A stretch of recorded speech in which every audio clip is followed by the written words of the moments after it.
வெக்கி கேவலம். வளர்ச்சியெல்லாம் பேசக்கூடாது. நீங்க வாயில தேனை ஊத்தினாலும் நாங்க சாப்பிடுவோம், நீங்க காதுலயே ஊத்துறீங்க. உனக்கு வேலை வாய்ப்பு 2 கோடி பேருக்கு வேலை, 15 லட்சம், உனக்கு 1000 கொடுக்குறேன், அப்புறம் 500 கொடுக்குறேன், உனக்கு போனஸ் கொடுக்குறேன், மானியம் கொடுக்குறேன், சலுகை கொடுக்குறேன், இலவசம் கொடுக்குறேன். இதெல்லாம் வளர்ச்சி திட்டம்னு கற்பிச்சவே. நாங்கெல்லாம் வல்லாதிக்கம், நாங்க பெரிய துணை கண்டோம். சொந்தமா ஒரு விண்ணூர்தி இல்ல. வெக்கம் இல்லாம நாங்க 5000 ஏக்கர்ல ஏர்போர்ட் கட்டுவோம், 50,000 ஏக்கர்ல கட்டுவோம். என்ன கிரிக்கெட் விளையாடுறத போய் எல்லாரும் கப்பு ரொம்ப முக்கியம். பீல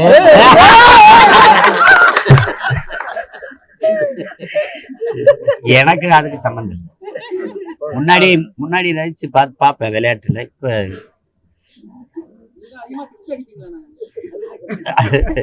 இப்ப அதெல்லாம் ஈடுபாடு இல்லை. ஏன்னா எப்போ வீரர்களை ஏலம் எடுத்துட்டீங்களோ அப்பவே முடிஞ்சிட்டது இல்லை. உங்களுக்கு 9 கோடி இவருக்கு 5 கோடிங்கும் போது சூதாட்டம் ஆயிடுச்சு. ஆன்லைன் ரம்மி மாதிரி அது ஒரு பெரிய ரம்மி. எது வளர்ச்சின்னு முதல்ல பேசி முடிவெடுக்கணும். ஒரு கேள்வி, வேலை கிடைக்குது இளைஞர்களுக்கு இல்லையா? வேலை கிடைக்குது. இந்த வேலையால என்ன கிடைக்கும் சொல்லுங்க, பட்டுன்னு சொல்லுங்க. சம்பளம் கிடைக்கும். சம்பளத்தை வச்சு என்ன செய்வீங்க? நல்லா சாப்பிடுவீங்க. சாப்பாடு எங்கிருந்து வரும்?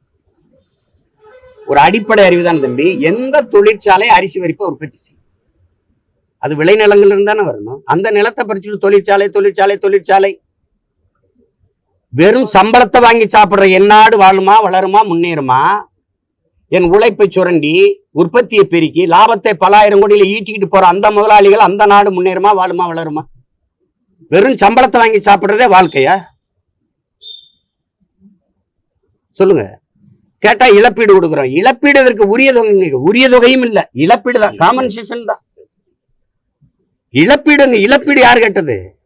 நாங்க கேட்டோமா? தொழிற்சாலை கொண்டு வந்து எங்களை வளர்த்து விடுங்க, வேலையை கொடுங்க அப்படின்னு. ஒரு நாட்டின் குடிகளுக்கு அறிவை வளர்க்கிற கல்வி, உயிரை காக்கும் மருத்துவம், உயிராகாரம் இருக்கிற நீர், இவையெல்லாம் சரியா சமமா விநியோகிக்கப்படணும். இந்த நாட்டில் பிறந்ததை தவிர நாங்க ஒரு பாவமும் செய்யல. எனக்கு ஏன் கல்வி கற்பதே இவ்வளவு கடினமா இருக்குது? ஏழைக்கு ஒரு கல்வி, பணக்காரனுக்கு ஒரு கல்வின்னு இருக்குது.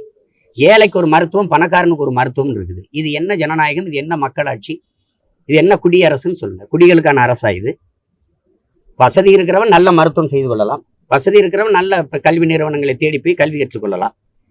அப்படிங்கும்போது இது எங்கே வளர்ச்சி இருக்குது? எல்லாருக்கும் சரியான சமமான கல்வியை கொடுக்கறதுக்கு நாடு அதை நோக்கி நகருதுன்னா அது வளர்ச்சியை நோக்கி போகுதுன்னு அர்த்தம்.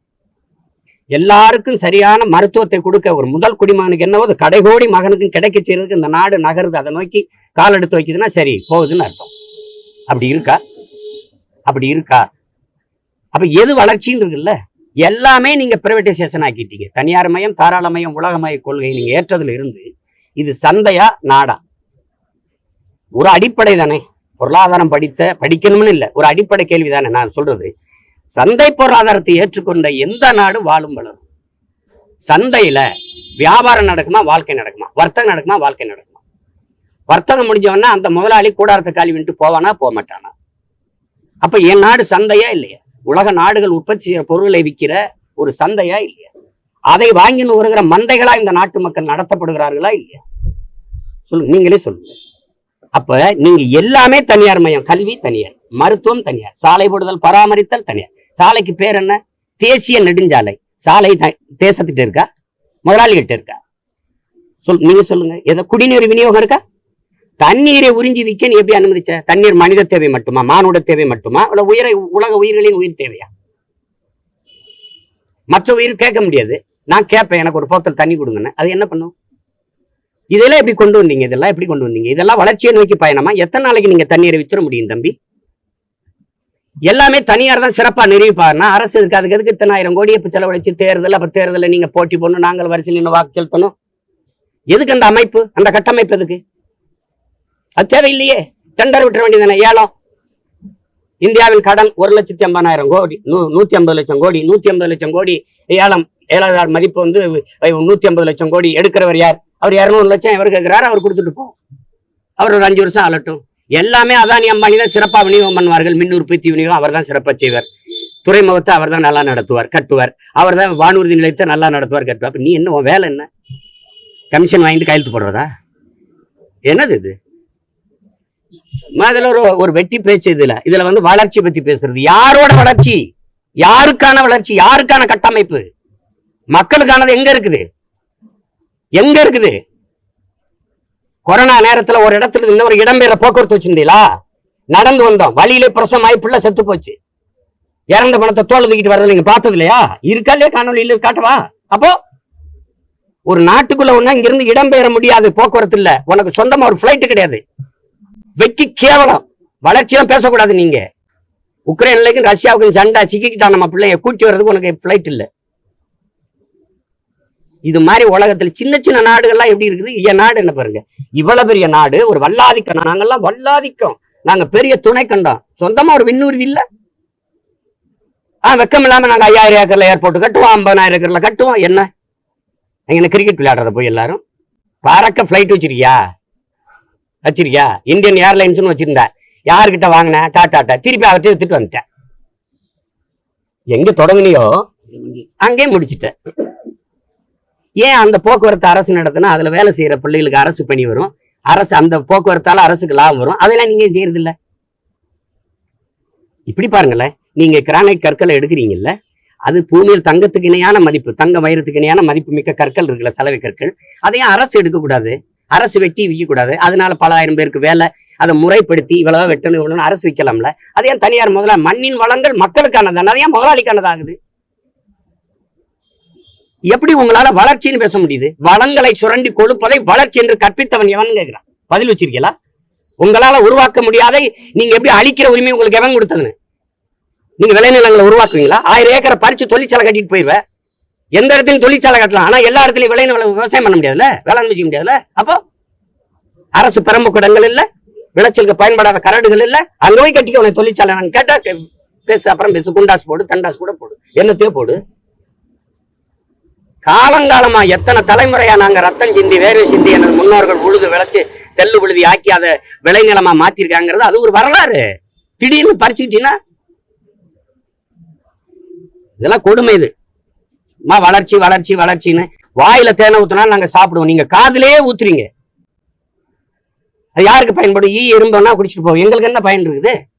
உனக்கு வேலை வாய்ப்பு, 2 கோடி பேருக்கு வேலை, 15 லட்சம் இது, உனக்கு 1000 கொடுக்குறேன், அப்புறம் 500 கொடுக்குறேன், உனக்கு போனஸ் கொடுக்குறேன், மானியம் கொடுக்குறேன், சலுகை கொடுக்குறேன், இலவசம் கொடுக்குறேன். இதெல்லாம் வளர்ச்சி திட்டம்னு கற்பிச்சவன் யாரு? உனக்கு என்ன அரசியல் கோட்பாடு இருக்கு? சாதி, மதம், சாராயம், பணம், சாப்பாடு. இதான் உன்னுடைய அரசியல் கோட்பாடு.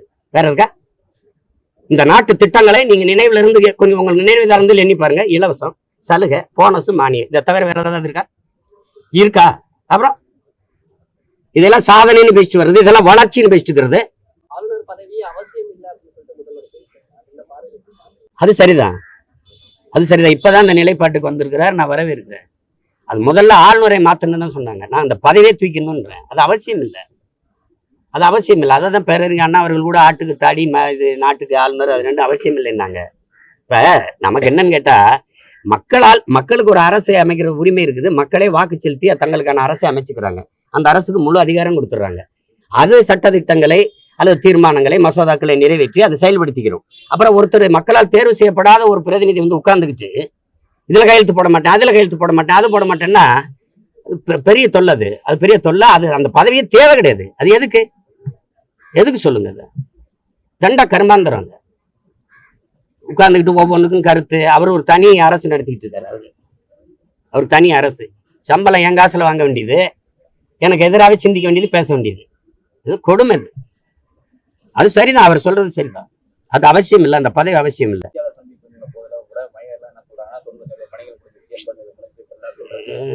நீங்க எய்ம்ஸ் மருத்துவமனை கட்டின மாதிரியே அண்ணன் போய் சிந்திக்கிறா. அவர் வருவாரு, 90 விழுக்காடு வேலை முடிஞ்சிருக்கு, அந்த இடத்துல நிறுத்துங்கடா வண்டியம்ம. எங்கடா 90 விழுக்காடு, ஒரு பொட்டலா இருக்கடா அப்படின்னு. அது மாதிரிதான் நம்ம ஐயா சொல்றாருல, கொடுத்த வாக்குறுதியில 100 விழுக்காடு நிறைவேற்றிட்டேன் அப்படின்னு. நான் 100 எல்லாம் கேட்கல, ஒரு 10 தான் எழுதி வச்சாது படிங்கய்யா. இதை சொல்லியிருக்கேன், நிறைவேற்றிருக்கேன், இதை சொல்லியிருக்கேன், இதை நிறைவேற்றிருக்கேன். ஆனா எவ்வளவு